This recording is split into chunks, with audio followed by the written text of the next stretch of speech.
5 minutes past 10, our talkback lawyer David Whiting is here to help you with free legal advice. 1300 222 774. 1300 222 774 is the number if you've got free legal advice that you require from David Whiting, our talkback lawyer.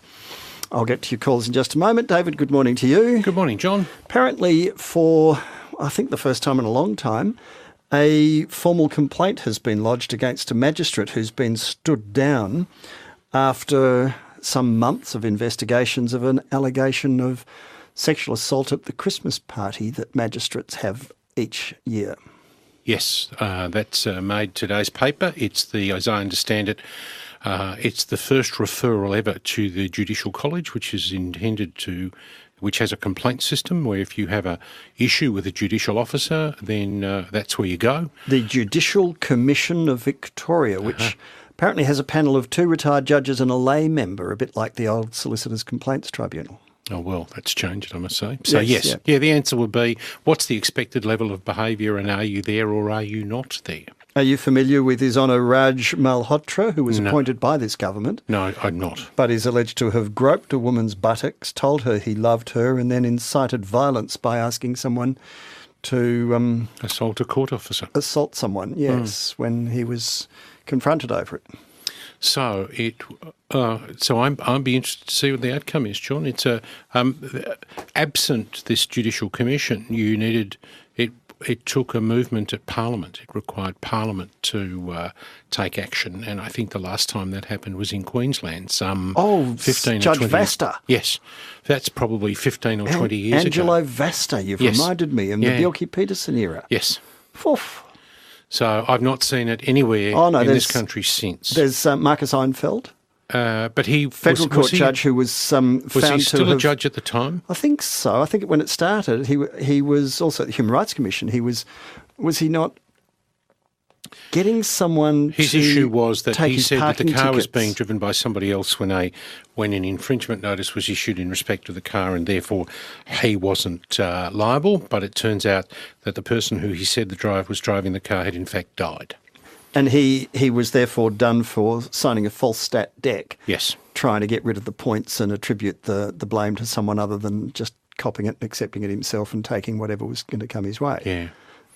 It's funny how, he was regarded at the time, he was a very senior judicial figure. And he was with the Human Rights Commission, sort of, yes. Yeah. Fall from grace was enormous. Yeah. I once tried to organise years and years and years ago for him to come to Melbourne to do a talk to a legal conference. Yep.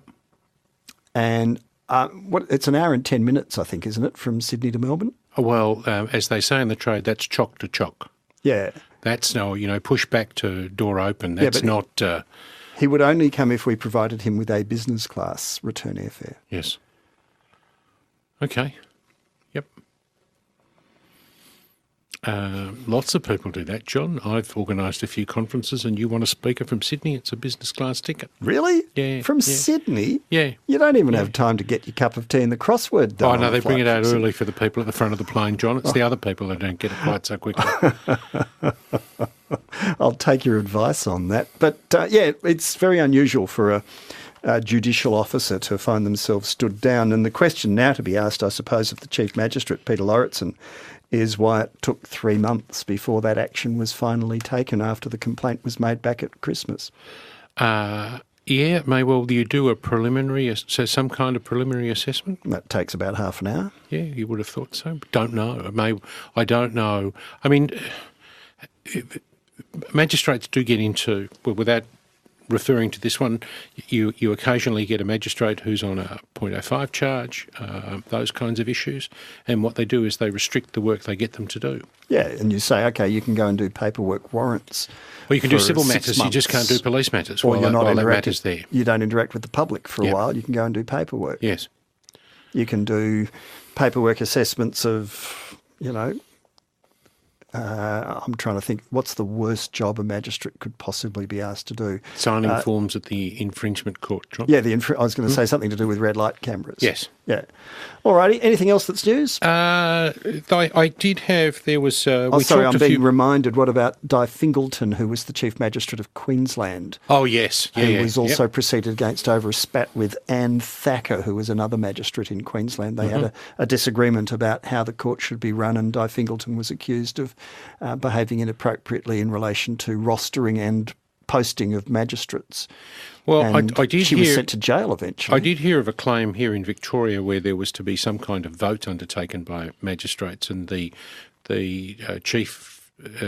of the magistrates directed that one of the other magistrates not return to Melbourne for the vote.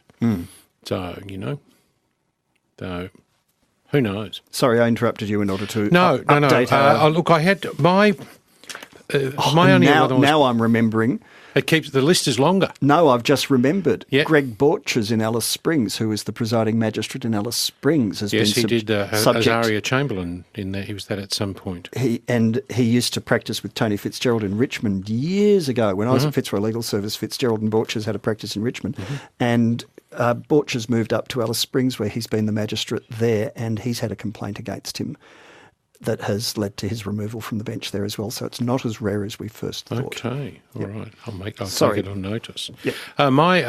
From the legal perspective, my real only one, John, was the changes in the federal government has softened its legislation in relation to whistleblowers and the disclosure of security-sensitive material, because there was a concern that if a journalist received material from a whistleblower in relation to a matter that the government assessed as having some security sensitivity, then the journalist would be committing an offence, which is in theory you understand the principle, but from a practical point of view, they really can't do their job very well if they don't have access to information.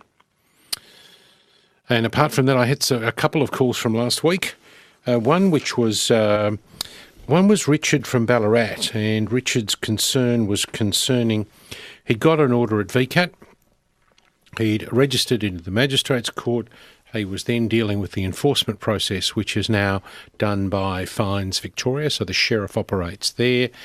It would appear, all I've got is some scuttlebutt, John, that there are issues in relation to changes of legislation and systems that started at the end of December, which are slowing down the process there substantially. So I tried to read the Sheriff's Act as a result of changes made, and also the Fines Reform Act that was substantially altered at the end of last year. And I've got to tell you, in the 400 pages I read, John, I found it difficult to work out what the problem was, other than its complexity and length. You managed to get through 400 pages? Well, you skimmed, John, let's be really honest. It's got scanning rather than reading. Yeah, well, I'm not surprised. Shall we get to today's callers? Sure. Julie in Croydon's first up. Hello, Julie. You're through to David. Oh, good morning, John and David. How are you both? Thank you. We're just asking a general question, really, about what laws apply if you're on board a ship that's cruising from Melbourne to wherever. Is it Australian laws that apply on board the ship, and at what distance from the shore? Is there a change if you go outside of territorial waters? I think the answer is yes. The bit that I don't, if you're in territorial waters, it's Australian law. And I think, what's that, 12 miles, I think it is. It's not very far. I think we then claim an economic zone, which is up to 200 miles. Beyond that, I believe it's the jurisdiction of the territory or state where the ship would be registered, if that makes sense. That makes sense, yes. So that's certainly my understanding of the law. Okay. All right. Does that help, not help? Just gives us a little bit more information. Is there anywhere, do you think, we could find out anything more? Well, Victorian law would only apply in Victoria. I'll take it on notice, Judy. What law applies in the territorial seas, what law applies in the economic zone, and what law applies beyond. And let's assume that the ship, just for the sake of the discussion, is registered in Barbados. How's that? And also, they have all sorts of complicated agreements that are part of the ticketing, like an airline ticket has got miles of fine print. Yes. do they exempt themselves from the law of certain countries in that fine print and stuff like that? There've been a series of interesting travel agent type cases, John, where you might buy a ticket in Australia to go on a river cruise in the UK or in Europe, and the question is what law governs the services and how they're provided. So it's a fairly messy exercise. But they usually try and put something in the actual contract that says, I agree that any dispute will be resolved by the law of Upper Whoop Whoop, so that makes it almost impossible for you to some very interesting canton in Switzerland. So you can't take them on. Sometimes legislation, such as there's legislation in Victoria that gives VCAT jurisdiction if there is a contact with Victoria, you won't be able to contract out of that liability. You might be arguing about the law that applies, but not the forum where you run the dispute. So, Julie, next week. Thank you very, very much. I'll be listening. Okay, you've created more homework for David. He loves it. Mary in Ballarat. Hello, Mary. Hi. Welcome. You're through to David. Thank you. I've got a legal aid debt. Yes. Now, we won the case, but the barrister forgot to ask for the cost to be awarded against the other side. Forgot? Well, didn't do it. Didn't, yes. Anyway, they put a caveat on the house. Yes, they would have done that as a result of your application for legal aid, yes? Yes. Yep. But someone else also put a caveat on the house before they did, which was my brother. Yes. Because I am a tenant in common with my brother. Yes. And he owns half the house. Yep. Now, the situation's changed. I'm now married and we want to buy my brother's share out. Yes. So what happens with the legal aid debt? How does it work? Can they take a share of my brother's debt or what happens there? No, they can't.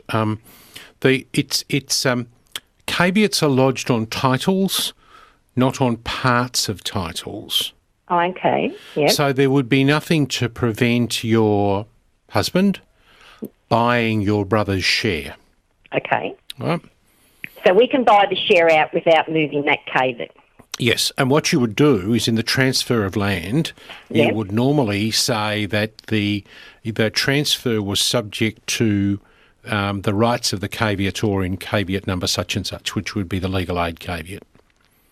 All right. That way that doesn't disturb the legal aid caveat, which affects your interest in the property. Okay, so we can buy that other share out without having to think. Now, when it comes to buying the other one out... But you won't be able to borrow. That's the problem. Oh, is that the problem? Yes, that's the difficulty with lawyers, Mary. They only ask the question you answer the question you ask, don't tell you what you need to know. Oh. Because the bank will want security over your half as well. Yes, right. So you will need to deal with the caveats. How long ago was the court case? 8 years ago. Yeah, you even left it too late to make a complaint. And have you not paid any? We did make a complaint at the time. Yeah, and what happened? Nothing. They just told us to go away. Are they being the barrister? They being the legal aid office? What? Legal aid, yes. Was this a civil matter or a criminal matter? It was a criminal matter. It was the police brought a case against me, and I was found not guilty of anything. How big is the debt, Mary? $25,000. $25,000. There was 3 court cases. The first one was thrown out, the second one was thrown out, and then the third one came up. And were there claims made on the appeals cost fund on the first 2? Yes, there was funds there. All as right. well. So effectively, the $25,000 is really for the last one. No, it's for all of them. Well, it might be the total that's left over after all 3 of them. Depends you're going to have to deal with it, Mary. Okay. And it may well be that in a sense, there's a claim against the barrister for failing to ask for costs. But 8 years ago. Well, you're out of time from that perspective. But we tried to chase it straight away, but they virtually told us... yes, but I would have probably been making a complaint to the... you'd be making effectively a complaint to the predecessor of the Legal Services Board saying, had he asked for costs, there's a reasonable prospect I would have got it, and in those circumstances my bill to legal aid would be substantially less than it is now. But you're way out of time for that. And even if you made a complaint at the time, that's not the same as going and getting independent advice and taking proceedings at the time. Well, I would have simply made the complaint, John. I don't know I would have taken it earlier. Remember that costs are always at the discretion of the court, and it may be that, and there's a case called Dietrich that in the High Court that talks about the factors that a court takes into account in determining whether it will order costs in a criminal matter against the prosecution. So for that much money, should Mary still go and get some independent advice on it, or is it? Well, you could go back and ask legal aid to review, and you might get somebody to make some submissions on it. But really, it's 8 years ago. I don't know what your prospects of success are, unless you're offering them a deal to offer them some money instead of a lesser sum. So it's one thing to say, no, I think it should be less. It's another to say, I think it should be less. I'm prepared to offer you X dollars. Will you take it? All right, good luck with that. Text message. Friend of mine got charged international roaming on a cruise from Sydney to Melbourne on the basis that the telephone company said they left Australian waters. It's pretty cheeky. Jaff in South Melbourne. Morning to you, Jaff. Morning, David. Morning, John. How are you this Good, morning? welcome. Yep. Good. I have a bit of a problem. I took my S-Series Jaguar in for a service. Yes. At South Melbourne Jaguar dealership. Oh, no, Sorry. hang on, Jaff, you've just blown it. You can't talk about the individual companies involved if you're going to ask David for his advice. And I'll put you back to my producers, because once you've said the name of the individual garage involved, we have all sorts of difficulties and problems thereafter. So I'll put you back to my producers, and we can't go any further with that conversation. John in Frankston, good morning to you. Hello, John. Oh. Is this? Sorry, I'm in Gippsland. That'll do. What's your name? G'day, John and David. This is concerning damage to my property, which was caused by the demolition of the next door property. Yes. Right. My building's a two-storey terrace built in 1890, and the adjoining property was demolished in 2015 for flats and a medical centre. Did you share a common wall? Yes, it has a common boundary wall. It's like incident groups. It was a set So of- what did the building surveyor recommend in terms of protection works? Well, we got all the protection works listed in the scope of work, Yes. and we had it checked out by a building surveyor, and we signed off on it. Yes. And so what happened after that, we also made sure the insurance was in place. But the damages occurred to my building, including interior and exterior cracking, the electricity connection was damaged, the fence. And this has all been quoted at up to like 60,000. I mean, the quote's very... So the builder who undertook the work was required to have insurance. Yes. Have you made a claim on the insurance policy? Yeah, we got him, finally, after a lot of time, we persuaded him to put in a claim, and he put that in. Yes. But then the insurance company were only prepared to insure two of the things, the electricity and interior cracking, which they were only going to pay $12,000 for, which was vastly underestimated. Yes. And they weren't even talking about things like damage to the fence or the capping or the exterior cracking of the wall, which they said would be repaired when the medical centre flats went up, as part of the Some building time in the future. Yeah, exactly. Have they started work next door? No, well, what's happened is last Sunday or Saturday, suddenly a sign comes up and it's for sale.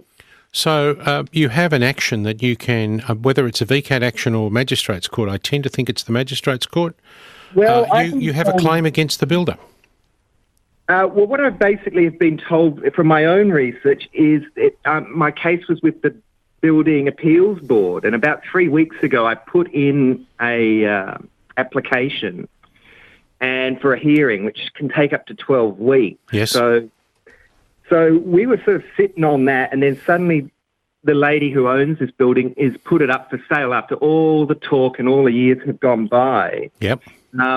As though, she's pulling out. So I'm afraid that she, will she still be responsible for the damages that occurred if she sells it?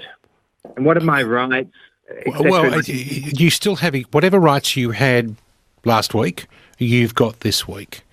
If you say your claim is at the Building Appeals Board, and then your claim will be against the owner of the property next door. Yes.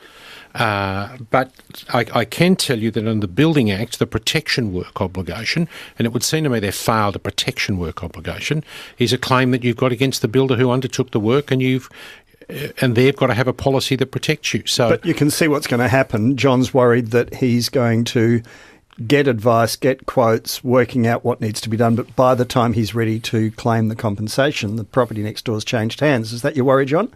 Exactly. And then the new owners are going to say, nothing to do with us, go and chase the old people, and they're going to say, well, nothing to do with us, we don't own it, we've settled, we're out. Well, but the liability came into existence before the change of ownership. The old owner's still liable. So even if they've sold, John's action against the current selling, the vendor, selling owner, persists even after they've sold the property. Yes. So you also maybe need to notify them that you've got a claim and it's pending. Is that the best way to deal with it, David? Do you then have a worry that they'll leave the country? Oh, look, with the builder, I've got worried. No, I'm worried about your neighbour. Are you worried the neighbour's going to leave the country? No. All right, because sometimes I've seen applications to hold on to certain of the sale proceeds, sit in it in a trust account while the issue gets resolved. And who would do that? The Magistrates Court or the BAB, do you think? Well, I don't know that the BAB has the authority. Have you got somebody acting for you in this? No, I was going to do the BAB by myself. I think you need to get some advice as to whether or not you want to make an application to restrain part of the sale proceeds. How much do you think all up in complete total hamburger with the lot, what it's going to cost, John? We're talking around $60,000. Okay, so to protect your interest in about maybe maximum $60,000 worth, it's worth spending a couple of grand getting someone to advise you on doing it properly rather than trying to do it yourself, is it not? Yeah, exactly. I mean, okay. I reported the building to the planning minister, the state that the demolition had been left in. Separate issue. What David's saying is if you're worried about collecting the $60,000, even if you in fact turn out to be entitled to it, it's probably worth investing a bit of money now to make sure you're going about it the right way, okay? Yeah, no, I'll go with that then. All right. Thank you, John. Thank you. Peter in Benalla. Good morning, Peter. Good morning, John. Good morning, David. Hey. I've got a small problem. I had a renovation done in my home, and I thought he was a proper builder, but it turns out he's not. He's a gardener, and he's messed up the job. I had a professional come in last night. What kind of work did you get done, Peter? A bathroom renovation. So what you're telling me, and how much was it costing you? $6,600. So I gave him $2,500 up front that he wanted. then he's done unlicensed plumbing work, hasn't he? Well, he got a plumber in to do the plumbing. So what was he doing, the structural work and the tiling and the like? That's right, yeah, spot on, yep. Okay, David. Peter, there's a limit for domestic building work, and I need to check on what that legislation says. I think it's $12,000, and I'm not sure what the requirements are below $12,000. I think $12,000 up might be major domestic building work, but I don't know what the threshold is for minor domestic building work. Well, there is an expectation that he's appropriately registered with the Building Commission to undertake building work. No, he's not. I found that out. You can bring a claim at VCAT. Right. And you can bring the claim for the cost of rectification. Have you had a quote on what that's going to cost to get it all done properly? Yeah, $4,600, the amount that I owe him. Well, why not issue the claim at VCAT? And, Sorry, the amount you owe him. You haven't actually handed over the full amount. No, I haven't, no. Oh, okay. So you're currently in the box seat. He's demanding payment for work that you're going to have to spend $4,000 to get redone. That's spot on, yep. Okay. VCAT. VCAT. So the application fee at VCAT will be a little over $100, and your argument is that the work's shoddy, it needs to be redone, it's not been done properly, and because he's not appropriately qualified as a builder, I don't want him to come back and fix it. No, I don't. I don't want him near the place. No, I understood. Don't blame you. All righty. Okay. Thanks, Peter. Good luck with that. Bye-bye. Yassar in Frankston. Good morning, Yassar. Good morning. Thanks for taking the call. Basically, my question is regarding the sale of a residential property at auction, and it's unconditional, and the purchasers basically come in and done an inspection with 1 week to go, and then they've basically taken a whole heap of photos and gone back and said, oh no, there's scuff marks and there's a little scratch here and the deck's been scratched, and you should have oiled the deck front and back. And we basically said, well, you bought the property at auction as is. They were listing things like, are you going to remove the cubby house? Are you going to remove the shed? And we said, no, you bought it at auction. It's as is condition. So anyway, long story short, the property's actually settled. Went through the conveyancers and they've held back $5,000. And we're saying you've got no right to actually hold them because they're saying under general condition you have to give the house, provide the house same condition as auction date. No, you've got a couple of mixed questions there, Yasser. The first part is that the general conditions in the contract of sale say that you've got to deliver the property in the same condition, fair wear and tear accepted. Now, if the people who bought the property don't have pictures from the day of the auction, then they can't say what they want done now wasn't as it was on the day of the auction. Right? So the occasional scuff mark is something that I think is fair wear and tear. The second thing is that the general condition says also that if there is a dispute of a certain kind, then there can be a holdback of an amount of up to $5,000 that sits in a trust account while the issue gets resolved. But that needs to be agreed by you. The third is that the cubby house and what else? The shed. There's a question as to whether they are fixtures or chattels. Now, and the test is for a fixture? Well, it's a question of is it attached to the land, but even that's not a perfect question. Not entirely, but if you can pick it up and carry it away, it's not a fixture. Yes. So dishwashers are plumbed in, but if they're also built into a bench, then I say that's a fixture and it stays. But if it's freestanding, you can pick it up and walk away with it. If it's a benchtop model, then the answer is you can take it like a fridge. Yeah. Right? So the general rule is fixtures stay with the property, but things that aren't fixtures can go with the vendors. A friend of mine suggested that the test was whether you nailed it in or screwed it in. And I said, that's perfect. What about doors? Right? And there are cases that talk about electric motors that are bolted to the floor to stop them vibrating. That doesn't make them fixtures. They're still, that's still chattels. So Yasser's in a fairly strong position to say these people are creating questions over things over which there should be no question. Well, except, John, there's also the argument that if it's a movable cubby house that just happens to be in the backyard, is it a fixture or is it a chattel? Because if it's a chattel and it stays with the property, then you would normally include it in what you're selling. Yeah, so can you pick up the cubby? No, it's actually solid in there. We bought the house a couple of years ago and we did some renovations onto it and then we basically sold it. However, they did not do a inspection report. They didn't put in conditions say, can you please remove this? What they did say was to remove, there was shelving in the shed, so we removed that, except for there's a metal shelving, which is actually concreted in there, so you can't move it. Yeah, so tell me, how is the cubby affixed to the backyard? Well, I guess it's just solid down the ground. I'm not sure if it was concrete. I think there is some concrete in there as well. Well, if it's just sitting there, then I say it's a chattel. But if there's a slab and everything else, then I'd say no, it's or stumps. Yep. Then it's part of the structure and it stays. All righty. Okay. Thanks, Yassam. Well, the main thing I was going to, you there? Yes. Yeah. The main thing I was going to say is, look, they haven't got a pre-inspection report, and they've come in on with 1 week to go and said we're taking photos, and now they're basically saying, oh, we're going to give this to the conveyancers and get a quote for all this stuff to fix. No, that from their point of view is an absolute loser, Yasser. They can't win that one because they can't prove what it was on the day of the auction. All right, so Yasser's in a reasonably good position to deal with the troublesome purchases of that property there. David, our time is up. Thank you very much. Look forward to seeing you at the same time next week. Our talkback lawyer, David Whiting, helping you at 10 o'clock every Tuesday with free legal advice.